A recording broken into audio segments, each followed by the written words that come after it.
안녕하십니까. 풍수TV 박민찬의 풍수세계 시간입니다. 현안 풍수로 풀어라. 오늘 그 29번째 시간입니다.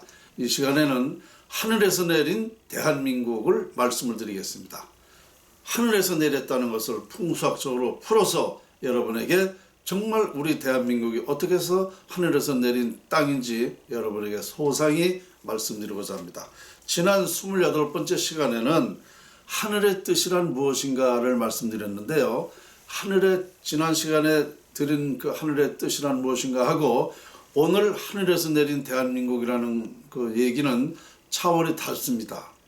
지난 시간에는 하늘이라는 뜻은 우리 국민, 우리 사람을 얘기한 것입니다. 사람을 얘기한 거예요. 하늘이라는 것이 사람을 말씀드린 거고, 이번에는 어떻게 해서 대한민국 땅이 하늘에서 내렸는가라는 뜻이기 때문에, 그런 얘기이기 때문에 조금 내용이 다릅니다. 자, 그러면은 우리 옛 선조들이 한 말 있죠. 우리 대한민국은 복받은 나라다. 복받은 땅이다. 우리 대한민국은 참 위대한 자연을 가졌다. 우리 대한민국이 세계적인 나라가 된다. 우리 대한민국이 신비하고 위대하다. 이런 얘기를 많이 했습니다. 그것이 왜 그런지 오늘 자세하게 말씀을 드리겠습니다. 자, 하늘에는 북극 오성이 있죠. 오성이 있죠. 오성이라는 건 뭐냐? 금성, 토성, 화성, 수성, 목성, 이게 오성이라는 겁니다. 5개가 가지의 별이라는 거죠. 이 북극 오성이, 하늘의 북극 오성이 어디로 비치고 있느냐 하면은 우리 대한민국만 비치고 있답니다. 오성이. 그래서 우리 대한민국에는 그 오행이 다 있다는 것이죠. 오행. 그러니까 하늘에는 이걸 오성이라고 그러고 땅에는 오행이라고 그러죠. 이 오행이라고 하는 것은 목, 화, 금, 수, 토, 이걸 하늘의 이 5가지가 땅에도 그대로 5가지가 이루어지고 있다. 그래서 이거를 이제 이 오행이라고 하면 이 지구상의 모든 만물의 원리가 이와 같이 5가지 종류로 되어 있다 하는 것입니다. 그래서 하늘에서 내린 땅이라는 것이 우리 대한민국만 속해 있다. 그래서 우리 대한민국은 북극 오성에서 내린 그런 하늘에서 비춰지고 있는 그런 땅이기 때문에 오행이 있다. 자, 그러면 우리나라에는 그 오행이 있고 여러분들은 4계절만 있는 걸로 알죠. 봄, 여름, 가을, 겨울. 그렇지 않습니다. 5계절이 있습니다. 5계절. 봄, 여름, 가을, 겨울에 한 가지 더가 있어요. 뭐냐면 여름부터 가을까지 그 안에 있는 초복, 중복, 말복 있죠. 이 3복이 하나의 계절이 됩니다. 그래서 우리나라에는 4계절이 아니라 정확하게 말한다면 5계절이 되는 것이죠. 오행이 있고 5계절이 있다. 이렇게 되는 것입니다. 그래서 우리나라는 우주의 중심국입니다. 우리나라가 이 지구를 보면 27.3도 약간 기울어졌는데요. 어쨌든 우리나라는 중심국가다 이거야. 세계 지구의 중심국가다. 중심국가라는 건 뭐냐? 쉽게 말씀드리면 부모님의 땅이다. 여기가 부모고 우리 대한민국이 부모고 다른 나라는 전부 다 전 세계에는 자손이 되는 것입니다. 그러면 이 부모로서부터 자손을 낳게 하고 자손을 우애하고 자손을 잘되게 하고 하는 그 원리가 우리 사람의 이치가 그렇죠. 부모님은 자식을 낳으면은 그 자식으로 해서 최선을 다해주지 않습니까? 이와 같이 우리 대한민국은 중심국이기 때문에 부모의 나라이기 때문에 우리 대한민국에서 모든 것이 이루어지는 것입니다. 그것은 바로 이 오행, 5계절 이런 특징이 있기 때문에 그래요. 그렇다면 이 왜 그 5계절이 중요하고 오행이 중요한가? 그러니까 갖출 거를 다 갖췄다는 얘기죠. 그러니까 사람이 태어나더라도 이 사주팔자라는 게 있지 않습니까? 운명. 태어나면 사주팔자가 80%가 결정이 되죠. 그러면 결정됐을 때에 모든 사람은 이 오행을 고루 가지고 태어나는 사람은 사주팔자가 아주 좋습니다. 편안하게 살아요. 부와 명예, 화목, 건강을 거의 다 가지고 살아요. 사주팔자를 풀어봐도 이와 같이 우리나라에서 태어난 사람들이 대개 이렇게 좋은 운명을 가지고 태어난다. 좋은 운명을 가지고 태어난다는 건 좋은 삶을 살 수 있다라는 거죠. 그래서 이 오행이라는 것이 이 사주의 음양 오행이라는 것이 다 있지 않습니까? 그래서 이 속에 사람이 편안하게 살 수 있게끔 태어나는 거예요. 그리고 우리나라 사람이 전 세계 어느 나라 사람보다 이 두뇌가 세계적으로 가장 좋다는 것을 우리는 그 조사에 의해서 발표가 됩니다. 우리나라 사람이 예로부터 이렇게 두뇌가 좋은 것도 바로 우리나라 자연이 이렇게 좋기 때문에 그래요. 거기다가 음과 양이 또 있죠. 왜냐? 자, 삼면의 바다 아닙니까? 이 물은, 바다는 뭐예요? 음이죠. 산은 양이죠. 그래서 국토는 양이고 바다는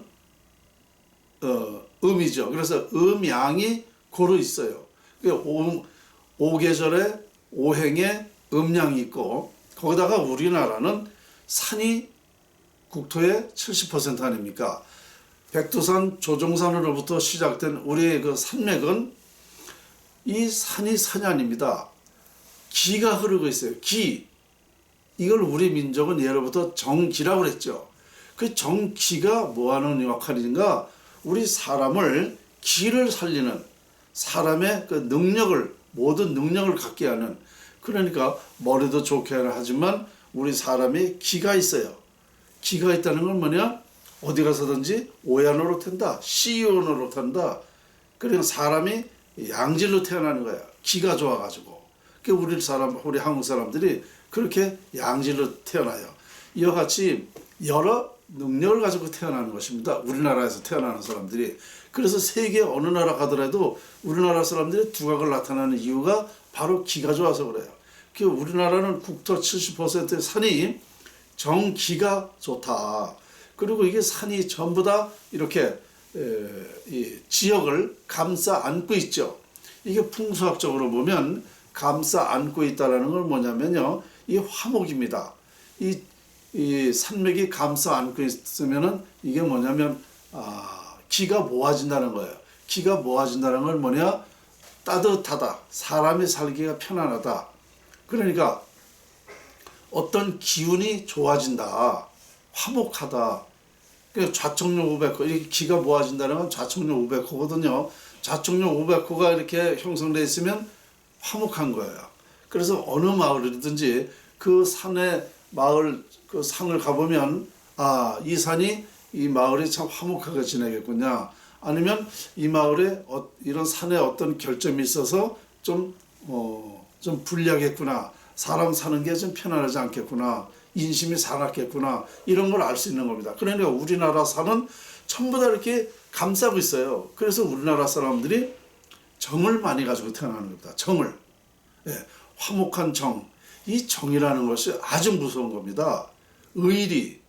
이 정이라는 것은요, 사람이 태어나서 정을 많이 가지고 태어나면 그 정이 많은 사람들하고는 모든 일이 잘 돼요. 그러나 정이 없는 사람, 냉정한 사람들하고는요, 잘 얘기가 안 됩니다. 그러니까 정을 많이 가지고 태어났다는 건 그 끈끈함이 있다. 그리고 의리가 있고, 정이라는 것은 여러 가지 유리합니다. 살아가는데도 따뜻한 마음을 갖게 되고, 그래서 우리나라 사람들이 정이 세계적으로 가장 많은 이유가 그것입니다. 그러니까 이와 같이 우리나라 사람들은 이렇게 그 산에 정이 많게끔 태어나기 때문에 그런 것입니다. 다만 우리나라 사람들이 태어나면 어떻습니까? 성격이 급하게 태어나죠. 그건 왜 그러냐? 우리나라 땅이 작아서 그래요. 크질 않았어. 그러니까 작은 데서 태어난 사람들은요, 이기적이고 성격이 급하고 뭐 그런 좀 특징이 있습니다.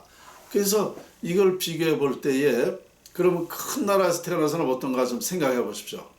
중국이나 미국이나 소련이나 뭐 어디 큰 나라에서 태어난 사람들은 성격이 어떻습니까?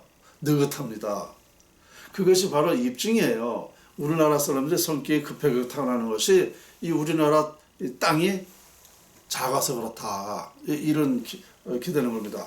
그래서 제가 여의도 국회의사당도 여의도 조그만 섬에서 대국가적인 장소로는 부족하다. 왜? 그렇게 되면 남한은 정치를 한다. 그래서 국회의사당을 이전해야 된다고 제가 얘기했지 않습니까? 바로 그래서 그런 결론이 나오는 겁니다. 그래서 어쨌든 우리나라 사람들은 성격은 급하게 태어납니다. 그래서 이렇게 한국에서 태어나는 사람은 여러 가지 사람으로서 아주 유리하게 태어난다. 살아가는데 큰 어려움 없이 태어난다. 이렇게 그런 결론이 되고요.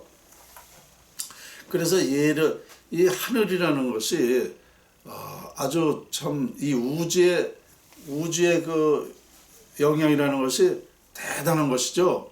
그러니까 북극 5성에서 비춰지는 것이 우리 대한민국과 비춰지기 때문에 이런 영향을 받듯이, 그러니까 이 성경책에도 있어요. 천주교 성경책에 저도 천주교 신자였었는데요. 성경 말씀이 얘기했죠. 하늘에서 이루어진 것 같이 땅에서도 이루어지소서. 이런 구절이 있습니다. 하늘에서 이루어졌다 이거예요. 하늘에서 내려준 땅이다. 그래서 하늘의 그 위대함을 우리 지구에도 위대함이 있는데 우리나라만 그 위대한 것을 갖게 됐다. 이렇게 되는 것입니다. 그래서 우리 대한민국은 세계의 중심국이다. 아까 말씀드린 대로. 그래서 모든 능력이 우리 대한민국에서 나온다. 이렇게 되면 됩니다. 그것을 제가 밝혀낸 게 뭐냐? 바로 그 밝혀낸 게 뭐냐? 풍수지략을 밝혀낸 거 아닙니까? 자연활용법. 그러니까 우리 인간은 자연에서 태어나서 자연으로 돌아간다 그러죠. 그게 뭐냐? 자연에서 태어나는데 우리 인간이 태어나면은 추구하는 게 있죠. 행복과 사람답게 살고 뭔가 사람이 편안하게 살게 되고, 이런 자연에서 태어나는, 우리가 자연에서 태어나면서 자연의 위대함이 있어요. 그러니까 위대한 자연을 활용하면 위대해질 수 있다는 게 제 연구 결론이거든요. 그러니까 우리나라 자연이 신비하고 위대하기 때문에 이 자연 활용법을 활용하면은 우리 인간이 태어나서 추구하는 부자, 명예, 화목, 건강을 다 갖게 할 수 있다는 게 제 연구 결론입니다. 지금까지 우리 대한민국은 이렇게 위대한 자연을 가지고 자연 활용법을 몰랐지 않습니까? 자연에 우리가 추구하는 게 다 있는데 이걸 활용하는 방법을 몰라가지고 이 위대한 자연을 가지고 우리나라가 이렇게밖에 못 산다는 건 너무 억울한 겁니다. 너무 안타까운 일이에요. 그래서 제가 도선 풍수를 전수받고 37년간 이 자연을 연구한 결론을 여러분한테 말씀드리는 거예요. 그러니까 이 풍수 속에서, 이 풍수학 속에서 우리나라 자연이 이러한 것이 있다. 이런 위대함이 있다라는 걸 완벽하게 밝힌 것입니다. 그러니까 우리나라는 하늘에서 내린 땅이 맞습니다. 하늘에서 그렇게 복을 준 거예요. 우리 대한민국에서 태어난 사람들은요, 정말 축복받은 사람들이고 대한민국에서 태어난 것을 영광으로 알아야 돼요. 다른 나라에 가보십시오. 이런 위대한 자연을 가지고 있는 나라가 있는가? 다만 우리 인간들이 너무 이기적이고 그래서 나만 알기 때문에 이 나라가 이렇게 되는 거예요. 그리고 원칙을 안 하니까, 편법을 하다 보니까 엉망진창이 되는 겁니다. 지금도 마찬가지예요. 저 같은 전문가, 저는 운명 전문가 아닙니까? 운명 연구가예요. 운명이라는 것은 그냥 말로 운명으로 끝나는 게 아닙니다. 흥하고 망하는 것을 연구한 사람이에요. 어떻게 하면 나라의 국운이 융성하게 된다. 이런 것을 연구한 사람입니다. 그러니까 운명 연구 전문가가 이렇게 한 말을 빨리 이걸 알아들어야 되는데 우리나라 사람들이 현재 배가 불러서 이런 말은 듣지도 않아요. 자기가 잘난 척해요. 이거 착각이고 오만입니다. 그러니까 지금 나라가 이렇게 어려운 것도 바로 제가 올해 17년 전부터 예언을 했지 않습니까? 나라가 망해야 된다는 거. 이게 바로 인간들이 너무 이기적이라 그래, 이기적이라. 우리나라 사람들이 너무너무 못돼 먹었어요. 아, 이렇게 나라 살릴 수 있고 우리나라가 세계적인 나라가 될 수 있다는데 전문적으로 연구한 것을 알아보지도 못하고 그냥 미신이라고 하고 우습게 알고 저 잘난 식으로다가 대한민국 사람들이 먹고 살만하니까 다 대통령 돼가지고 말을 안 들어요. 그러니까 나라 꼴이 이렇게 되는 겁니다. 정신 차리셔야 돼요. 자, 오늘 현안 풍수로 풀어라 하늘에서 내린 대한민국을 풍수학적으로 풀어봤습니다. 자, 감사합니다.